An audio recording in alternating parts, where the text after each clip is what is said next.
Amidst a furious flash flood at a secluded mountain campsite in Kentucky, a forgotten solitary black groundskeeper, raised in an orphanage, witnesses a young girl being swept away. She's trying to save the teddy bear her late father gave her. Without a moment's thought, he plunges into the raging current. A terrifying fight for survival ensues. He rescues her, but the current pulls him under. Can a miracle unfold? Can one man defy nature's wrath? If this tale resonated with you, what does true heroism mean to you? Would you risk everything for someone you don't know? Share your thoughts below. The sun ascended slowly, a golden bleed across the Kentucky mountains, its light filtering through towering pine lattices. Mist, heavy with dew, curled around the forest roots as if the earth itself was breathing.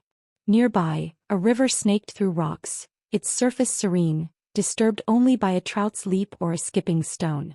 It was a morning that felt pristine, too hushed for the modern world, too sacred for clamor. But not today. Down by the river bend, tents had bloomed like wildflowers, blue, green, and orange domes scattered beneath the canopy. Crooked circles of folding chairs and a trail of muddy sneakers led from the tents to the riverbank. High-pitched, uninhibited laughter like birdsong cut through the stillness. It echoed through the trees, startled squirrels, and imbued the ancient forest with youth. For a while, elementary school children, a blur of bright colors, chased each other, sticks serving as swords, wands, or whatever their imaginations dictated. Their teacher, a woman in her early 30s with a long braid and sun visor, stood nearby, struggling to maintain order. Her voice carried. But the forest was larger than discipline today. At the clearing's edge, half in shadow, half in light, stood Jamal. He was as still as if carved from the very mountains behind him. Tall, sturdy, perhaps 30 or younger if not for the wear in his eyes. His skin was deep brown, hands calloused from work, boots caked with old dust and fresh mud. He wore a faded gray work shirt with a stitched name patch that simply read, Jamal. The shirt clung, damp with sweat from early tasks. Mending a latrine door, checking the generator, clearing a fallen branch. But now for the first time that morning he stood still, observing. His gaze tracked the children like a man studying phantoms. No smile graced his face, not initially, just a quiet curiosity and something older, something akin to yearning, though he would never name it so. His eyes lingered on the smallest girl, perhaps 6, who wore her backpack even while playing, clutching a stuffed bear that looked like it had survived a dozen washes and several heartbreaks. Her friends had teased her once, then forgot. Kids are like that, but she held it as if it were pure gold. Jamal shifted subtly, his fingers flexing at his sides. In the distance, a hawk shrieked. Sunlight glinted off the river, catching the side of his face, revealing the subtle weariness beneath his eyes, the kind that didn't come from sleep but from years. You might almost miss it. The scar along his jawline, the notch missing from his left ear. Markers of a difficult past. Yet there was peace in him too. Or perhaps resignation. He knew this camp intimately.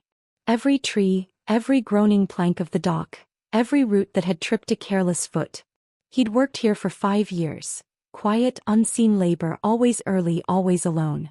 The camp manager liked him because he never asked for time off and fixed things before they broke. Jamal liked the silence, or at least he'd grown accustomed to it. Then it happened. The little girl with the bear was running to rejoin her group when the toy slipped. It tumbled in slow motion, bounced once on the damp ground and rolled toward the slope leading to the river. She froze. Jamal was already moving. He stepped forward, scooped up the bear before it touched the water, then turned, holding it out to her. It was a simple gesture, something anyone might do. But something about it, his gentleness perhaps, or the way he knelt to her eye level, made it monumental. The little girl looked up at him, blinking. Jamal, towering before her like a weathered tree, said nothing. "Thank you," she whispered, her voice soft as river wind. She reached out and took the bear, their fingers brushing for a heartbeat. Then she smiled. Not a polite smile, not a forced adult one. It was the kind of smile only children know how to give. Honest, radiant, unfiltered. Jamal nodded once and something shifted. Not much, just the faintest curl of his lips. The beginning of a smile unused for years, as if his face was relearning how. The girl turned and ran to her friends, bear clutched tight. Jamal remained crouched, watching her go. Her laughter mingled with the others, echoing through the trees, and for a fleeting moment he didn't feel quite so alone. The wind picked up. A cloud veiled the sun. Deep in the forest, the river stirred. The sky darkened by degrees, not suddenly, as if someone was slowly dimming the lights behind the clouds. It was still late afternoon, but the world had taken on a gray lunar hue and tree shadows stretched long and restless. A stillness crept in first, that peculiar hush where even birds seemed to hold their breath. Jamal looked up from his shed, a wrench still in hand as the wind wrapped around the building, rattling the tin roof. His eyes narrowed. The air had changed. It smelled of wet earth and something ancient, metallic, electric. Then a low, distant rumble, thunder. Down at the camp clearing, the children still played, oblivious. Their laughter pierced the thickening air like tiny bells chiming against glass. But not for long. A static click came from the portable radio clipped to the teacher's belt. She paused mid-stride, shielding her eyes as she gazed at the bruise-like clouds.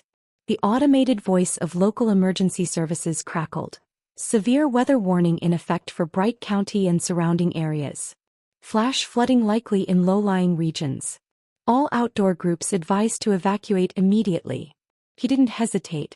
Kids, everyone gather your things now. We're leaving right now. Her voice rang sharp and clear, cutting through the budding confusion. The children froze, instinctively sensing the tension in her tone. The wind intensified. Tents flapped wildly. A cooler toppled. Dust swirled. Line up. Don't argue. Don't dawdle. Move. Move. Jamal appeared at the tree-line, observing the organized chaos. He didn't speak, just watched. Then, unasked, he walked to unchain the camp's emergency evacuation gate and swung it wide. He knew what was coming. Kentucky storms didn't always give warning. Raindrops began to fall. Light at first like fingers tapping on a drum. Then harder, faster, sheets of water pouring from the sky. The bus engine sputtered to life, headlights blinking through the haze. Children were hurried aboard one by one, some slipping in the mud, some crying. The teacher counted heads, her voice tense, her clothes already soaked. In the midst of it all, Lily stood frozen at the bus step's edge. Her eyes wide, mouth trembling, she clutched the railing, unmoving. "Lily, go inside now," the teacher barked, assuming fear of the storm. But Lily didn't budge. "Pie Bear," she whispered. "I left him in the tent." The teacher blinked, thunder cracking above them. "We'll get it later, sweetheart. We have to go." "Oh, I need him," Lily cried, and before the teacher could grab her, she bolted down the bus steps, through the mud, and into the heart of the camp. "No, Lily," the teacher screamed, stumbling after her, slipping on the flooded path. A few children shrieked. Others began to cry, pointing at the tiny figure sprinting between the trees. The rain was a curtain now, cold and merciless. Jamal had seen it too. The teacher turned to the other kids, torn, breath ragged. "Stay on the bus. Don't move," she shouted to the driver. "Do not leave without my signal." Then she ran, but the storm was swifter. Lily's tiny shoes splashed through deepening puddles. The camp was already half drowned. Wind tore through tents like paper. She reached her own, unzipped it with shaking fingers, and there it was, her bare, damp but safe, in the corner. She snatched it, clutching it to her chest, tears streaming, lost in the storm's roar. "I got you," she whispered to it, voice trembling. She turned to run back, but her foot slipped on the soaked nylon floor. She stumbled outside, and the ground beneath her was no longer solid. The shallow ditch behind the tents, once dry, had become a surging channel of muddy water, swollen with runoff. It lashed and twisted like a living thing, and Lily, just 6 years old, stepped straight into it. Her scream was brief. The current seized her before her body even registered what was happening. She tried to hold the bear, but her arms flailed. The world inverted. Mud, water, sky, then mud again. She surfaced for a second, coughing, crying, then was gone, swallowed by the storm. At the camp's edge, the teacher halted. All she saw was an empty clearing, the tent still open, the river now a monster. "Lily," she called, but her voice cracked. Nothing. Just rain and wind, and the relentless noise of a storm that had already taken more than it had given. Far behind her, Jamal dropped the wrench still in his hand and began to run. The scream barely rose above the storm, but Jamal heard it. He turned toward the river and saw a flicker of pink. A small body swept into chaos. No hesitation, no words. He ran. Rain hammered his back. His boots sank into the mud, slipping on roots and loose gravel. Water was everywhere now, pouring from the sky, rushing in rivulets beneath his feet, roaring ahead in the swollen river. Lily. He saw her again, half submerged, spinning in the current like a doll. One arm above water, the other clinging to something. The bear. Jamal didn't think. Instinct took over. He tore off his jacket mid-run and dove. The river was a wall, cold, furious, full of teeth. The moment he hit, it stole the air from his chest. The current spun him, forced water into his mouth, his nose. It was alive, a beast. But he fought, kicked hard, pushed his arms forward, searching, eyes burning. The river slammed him sideways into a sunken log, knocking the breath from him, but he kept going. Then contact. He grabbed fabric, a shoulder. Lily, she gasped, coughing, water streaming from her nose, her hands wild. I got you, Jamal said, or thought he did. His voice was swallowed by the storm. He wrapped one arm around her chest, holding her tight. Her small arms wrapped around the bear and around him. They spun again. The river pulled at them. Debris rushed past, branches, plastic, a floating cooler. Thunder cracked above them like the sky was splitting open. Lily screamed into his chest. Stay with me, he shouted. She nodded, eyes wide with terror. Her tiny fingers gripped his shirt with surprising strength. Jamal kicked toward the bank, but the river dragged them sideways.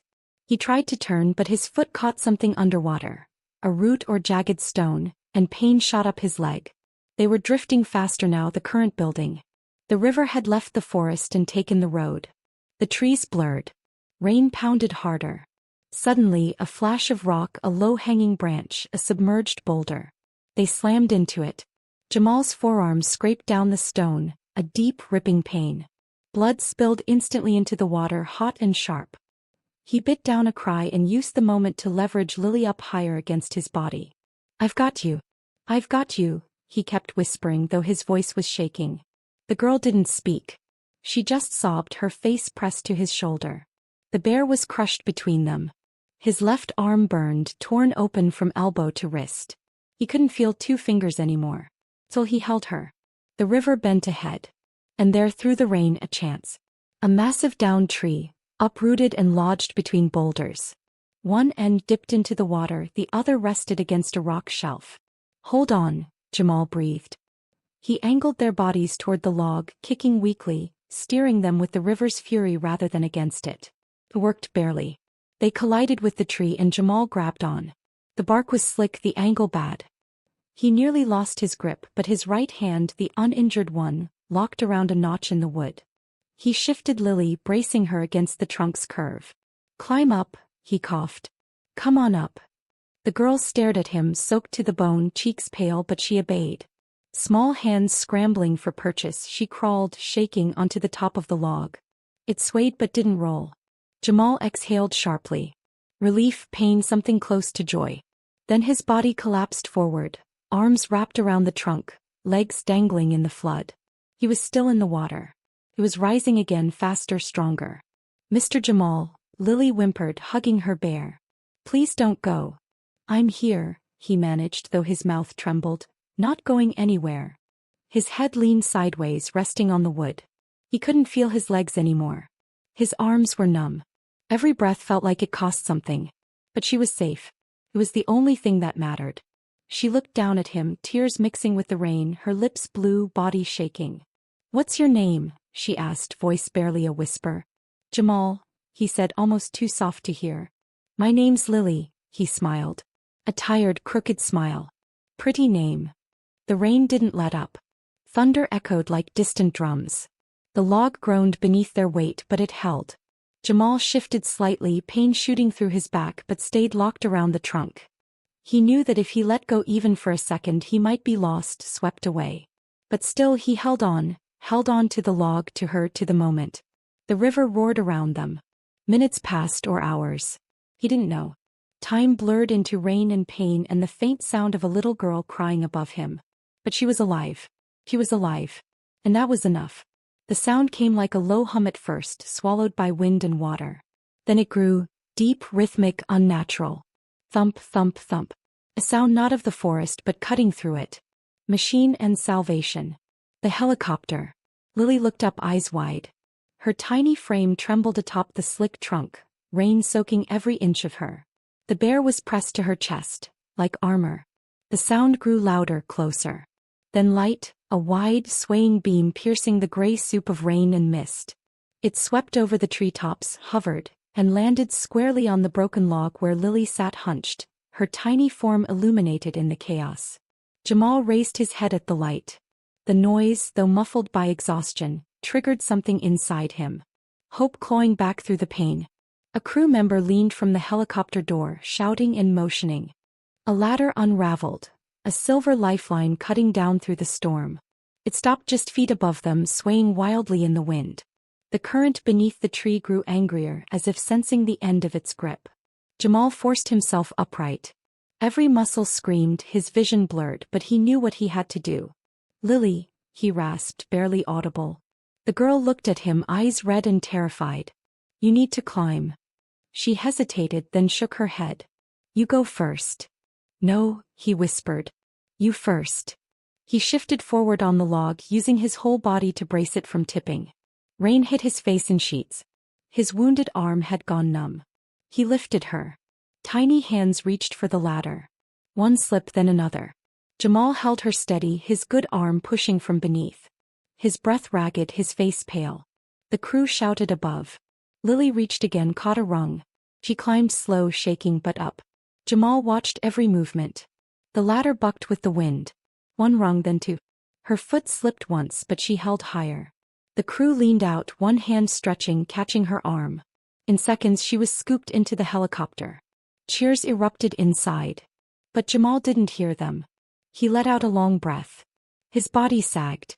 He leaned his forehead against the trunk. The river still raged below, relentless. The ladder came back down. Jamal stared at it, blinking through the rain. He reached. His bloody fingers wrapped around the lowest rung. But as he pulled himself upright, the log shifted.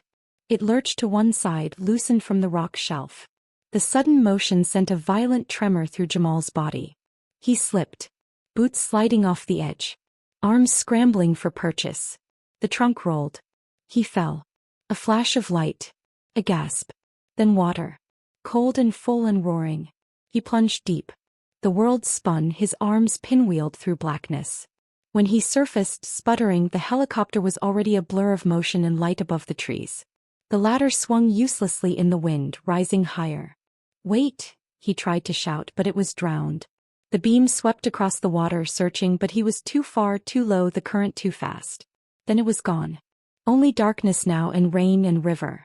Jamal floated, not swimming now, just existing between gulps of air and the next wave slapping his face. His legs barely moved. His arms dragged behind him like dead weight. His body screamed at him to stop, to sink, to rest. But someone was still in his chest. A memory not of the fall, not of the ladder, but of Lily's face. Tears whispering his name.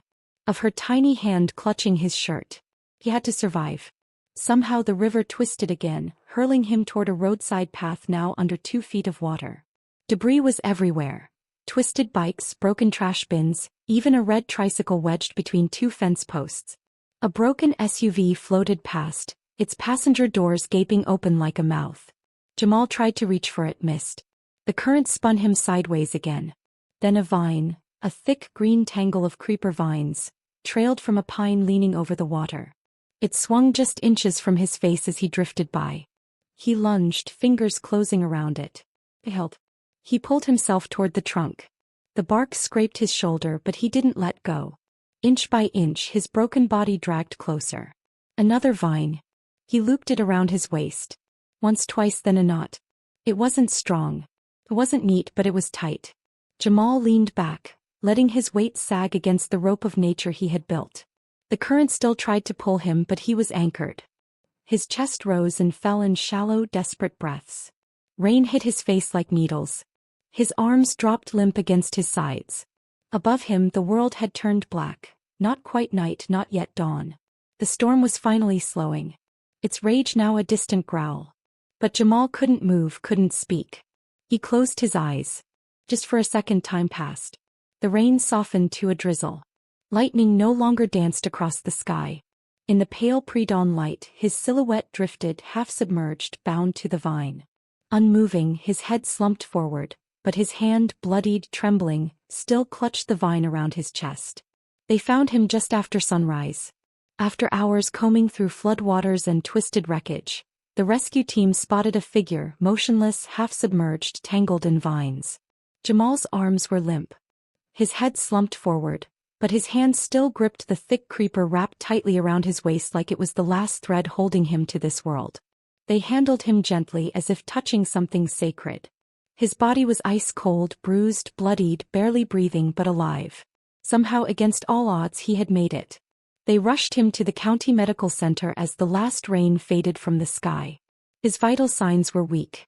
Hypothermia, dehydration, dozens of cuts and contusions, but no internal injuries. A nurse whispered in awe as she wiped away the river mud.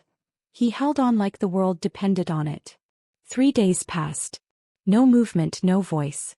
Jamal lay silent in a hospital bed, surrounded by beeping machines and sterile white walls.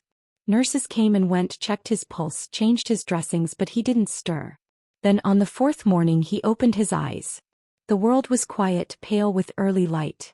Outside the window the storm had passed, leaving only the hush of damp air and the distant chirp of birds returning. Everything was still. The first thing he saw was Lily.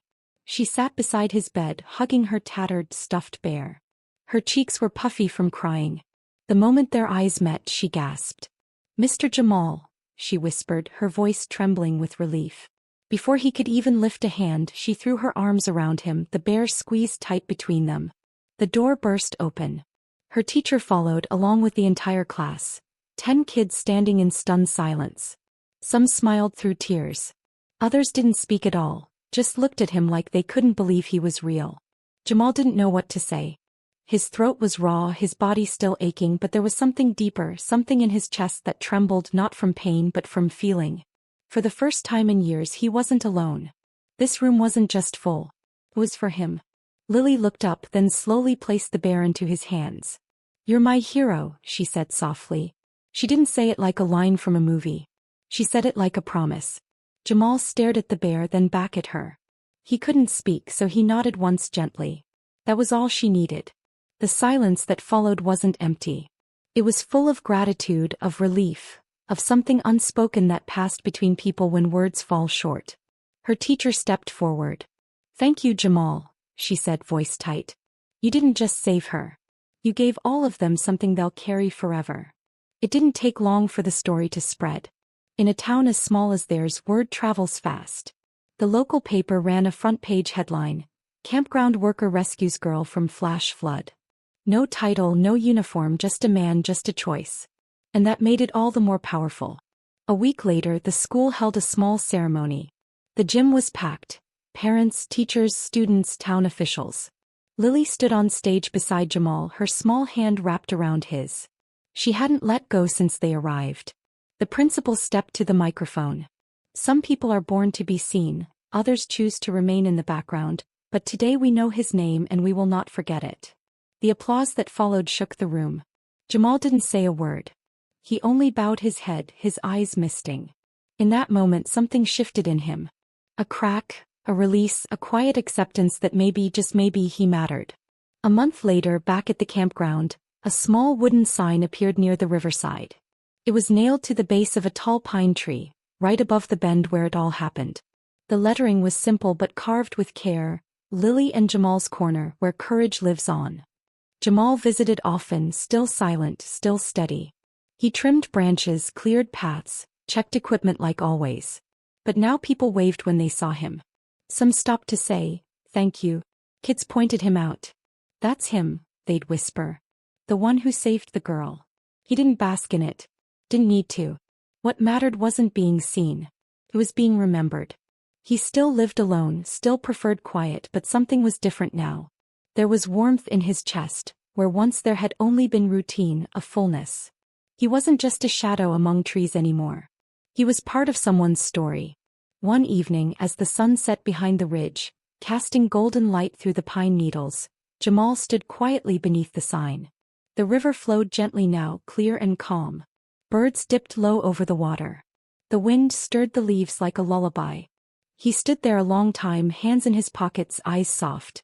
No speeches, no crowd, Just him and the memory of a little girl's voice in a hospital room, placing a soggy stuffed bear in his hands and saying, "You're my hero." Not because he wanted to be, but because when the storm came he didn't let go. And in the end, sometimes that's all it takes to be remembered. Join us to share meaningful stories by hitting the like and subscribe buttons.